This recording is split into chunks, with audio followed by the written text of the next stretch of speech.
ચાલો આજે એક એવી સફર પર નીકળીએ જે સુખ વિશેની આપણી દરેક માન્યતાને કદાચ હલાવી દેશે. આપણે વાત કરવાના છીએ જીવન વિદ્યા વિશે. એક એવું દર્શન જે કહે છે કે સાચો રસ્તો અંધ માન્યતામાંથી નહીં પણ સ્પષ્ટ સમજણમાંથી જ મળે છે. આપણે બધા જ આખી જિંદગી સુખની પાછળ દોડીએ છીએ, ખરું ને? પણ ક્યારે વિચાર્યું છે કે કાયમ ટકે એવું સુખ કેમ હાથ જ નથી લાગતું? જીવન વિદ્યાનું દર્શન કહે છે કે ભાઈ કદાચ આપણે ખોટી દિશામાં જ દોડી રહ્યા છીએ. અને મજાની વાત તો એ છે કે જે સુખની શોધમાં આપણે નીકળ્યા છીએ એ શોધ પોતે જ એક મોટી જાળ બની જાય છે. તો આ કઈ ઝાડની વાત થાય છે? જીવન વિદ્યા મુજબ સુખની શોધમાં આપણે મોટાભાગે 9 જગ્યાએ અટવાઈ જઈએ છીએ. ચાલો જોઈએ એ કઈ છે. પહેલાં તો આવે છે આપણી 5 ઇન્દ્રિયો. કંઈક સરસ જોયું, મસ્ત ગીત સાંભળ્યું, સ્વાદિષ્ટ ખાધું, સુગંધ માણી, સારો સ્પર્શ અનુભવ્યો, મજા આવી ગઈ. પણ કેટલી વાર, થોડી વાર, બસ આટલાથી પેટ ન ભરાયું એટલે શોધ આગળ વધી. ક્યાં? પદ, રૂપ, બળ અને ધન તરફ. એટલે કે સારો હોદ્દો, દેખાવ, તાકાત અને પૈસા.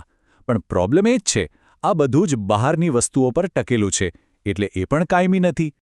અને આ નવે નવ જાળમાં ફસાવા પાછળનું જો કોઈ એક જ કારણ હોય તો એ છે ભ્રાંતિ. ભ્રાંતિ એટલે શું? બસ જે જેવું છે એવું નહીં, પણ જેવું આપણને લાગે છે, જેવું આપણે માની લીધું છે એવું જોવું.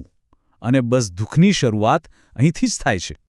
હવે જુઓ, આ કામચલાઉ સુખો પાછળ જ્યારે કોઈ આંધળી દોડ મૂકે ને ત્યારે શું થાય? ત્યારે આવે છે સંવેદનહીનતા.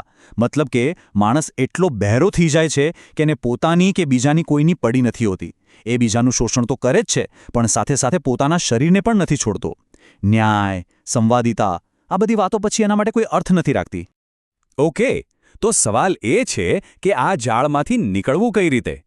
જીવન વિદ્યા કહે છે કે શરૂઆત કરવી પડશે આપણી એકદમ મૂળભૂત માન્યતાને તપાસવાથી, અને એ છે ઈશ્વરનો ખ્યાલ. ચાલો જોઈએ કે આ દર્શન ઈશ્વરને કઈ રીતે જુએ છે, એકદમ અલગ રીતે. અહીંયા એક બહુ જ મહત્વનો તફાવત સમજાવવામાં આવ્યો છે ઈશ્વર અને દેવી દેવતા વચ્ચે. ઈશ્વર એટલે કોઈ ઉપર બેઠેલી વ્યક્તિ નહીં, પણ આખું અસ્તિત્વ પોતે જ, એક સર્વવ્યાપી ઊર્જા. તો પછી દેવી દેવતા કોણ? એ આપણા જેવા જ મનુષ્યો હતા જે જ્ઞાન અને સમજણના શિખર પર પહોંચ્યા. એટલે એ પૂજાની વસ્તુ નથી, પણ પ્રેરણા છે, એક એવી શક્તિતા જે આપણા દરેકમાં રહેલી છે. તો આ અસ્તિત્વ એટલે કે ઈશ્વર કેવું છે?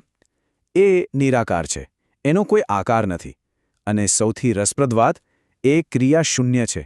મતલબ કે એ પોતે કંઈ નથી કરતું, બધું એની હાજરીમાં નિયમ પ્રમાણે જ થયા કરે છે. એ અખંડ છે, એના ટુકડા ન થઈ શકે, અને એ અવિનાશી છે, એક શાશ્વત વાસ્તવિકતા. હવે આ બધી વાત આપણને એક બહુ જ મોટા મુદ્દા પર લાવીને મૂકી દે છે, અને એ છે માન્યતા અને સાચી સમજણ વચ્ચેનો ફરક. ચાલો આને એક મસ્ત ઉદાહરણથી સમજીએ. આ કિસ્સો વક્તાના પોતાના બાળપણનો છે. એમના ગામમાં એક પીપળાનું ઝાડ હતું, અને રોજ રાત્રે એ ઝાડ પર એમને એક સફેદ પડછાયા જેવું કંઈક દેખાતું. બસ મનમાં ઘર કરી ગયું કે આ તો ભૂત જ છે, અને એવો ડર બેઠો કે વર્ષો સુધી એ ડર એમની સાથે રહ્યો. પછી તો વર્ષો વીતી ગયા. એ મોટા થયા અને એક દિવસ એ જ જગ્યાએ પાછા ગયા, અને ત્યારે ખબર પડી કે એ ભૂત શું હતું. એ તો દૂર હાઈવે પરથી પસાર થતી ટ્રકની હેડલાઇટ્સનો પ્રકાશ હતો. એ લાઇટ ઝાડના પાંદડામાંથી એવી રીતે આવતી કે ભૂત જેવો આભાસ થતો. જુઓ, હકીકત તો ખાલી પ્રકાશ હતો, પણ મનની માન્યતા અને ડર એને ભૂત બનાવી દીધું. પણ અહીંયા એક મોટો સવાલ ઊભો થાય છે. જો માન્યતા આટલી ભ્રામક હોય તો પછી ચમત્કાર જેવી લાગતી વસ્તુઓનું શું? જેમ કે કોઈ પવિત્ર દોરાથી કે બાધા રાખવાથી સાજા થઈ જાય, એવી જગ્યાએ જ્યાં મોટા મોટા ડોક્ટરો પણ હાથ ઊંચા કરી દે. આવું કેમ થાય છે? અને આનો જવાબ બહુ જ ઊંડો છે. શક્તિ એ દોરામાં કે કોઈ વસ્તુમાં નથી હોતી. અસલી શક્તિ તો માનવાવાળાની અતૂટ શ્રદ્ધામાં, એની માન્યતામાં હોય છે. જ્યારે મન પૂરી તાકાતથી માની લે છે કે આનાથી હું ઠીક થઈ જઈશ, ત્યારે એ શરીર પર એવો જાદુ કરે છે જે કદાચ દવા પણ ન કરી શકે.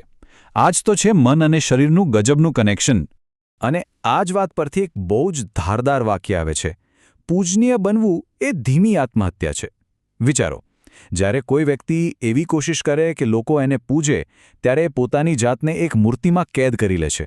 પછી એ શીખી નથી શકતો, બદલાઈ નથી શકતો. એની આગળ વધવાની સફર ત્યાં જ પૂરી થઈ જાય છે. એક રીતે આ આધ્યાત્મિક આત્મહત્યા જ તો છે. તો પછી સવાલ એ છે કે જો માન્યતાઓ પર ભરોસો નથી કરવાનો તો પછી કરવું શું? જવાબ છે વાસ્તવિકતા જેવી છે એના મૂળભૂત માળખાને સમજવું. જીવનવિદ્યા આપણી સામે અસ્તિત્વનું આખું સ્થાપત્ય, એનું આર્કિટેક્ચર મૂકી દે છે. આ દર્શન મુજબ આખું અસ્તિત્વ 3 ભાગમાં વહેંચાયું છે. પહેલું શું છે? તો કે ઊર્જા, જળ વસ્તુઓ અને ચેતના. બીજું શું થાય છે? તો કે ભૌતિક રાસાયણિક ક્રિયાઓથી લઈને વિચારવા, ઈચ્છવા જેવી જીવન ક્રિયાઓ. અને ત્રીજું આ બધામાંથી કઈ અવસ્થાઓ બને છે? તો કે 4 પદાર્થ, વનસ્પતિ, પ્રાણી અને જ્ઞાન અવસ્થા એટલે કે મનુષ્ય. અને આ આખું જે માળખું છે ને એને સમજવું એ જ ભ્રાંતિના ચક્રવ્યૂહમાંથી બહાર નીકળવાનો નકશો છે. એ આપણને સ્પષ્ટ બતાવે છે કે આપણે ક્યાં ફસાયા છીએ અને બહાર નીકળવાનો રસ્તો કયો છે. તો આ મુક્તિનો માર્ગ કેવો છે? એના 4 સ્ટેપ છે. પહેલા સ્ટેપમાં આપણે ઇન્દ્રિયો અને માન્યતાઓની જાળમાં ફસાયેલા હોઈએ છીએ. બીજા સ્ટેપમાં આપણે આપણી જ માન્યતાઓ પર શંકા કરવાનું શરૂ કરીએ છીએ, સવાલો પૂછીએ છીએ. ત્રીજા સ્ટેપમાં વાસ્તવિકતા જેવી છે તેવી સમજવાની કોશિશ શરૂ થાય છે. અને ચોથા અને અંતિમ સ્ટેપમાં આ સમજણથી આપણને મુક્તિ મળે છે. એક એવી સ્થિતિ જ્યાં જાગૃતિ, સ્થિરતા અને સુમેળ હોય. અને એ જ સાચું સુખ છે. અને બસ આ જ વિચાર સાથે આપણે આ ચર્ચાના અંત પર આવીએ છીએ. એક સવાલ જે આપણે બધાએ પોતાની જાતને પૂછવાનો છે કે આપણી પોતાની એવી કઈ માન્યતાઓ છે જે કદાચ એક જાળ બનીને આપણને રોકી રહી છે, સાચી સમજણ અને કાયમી સુખથી દૂર રાખી રહી છે.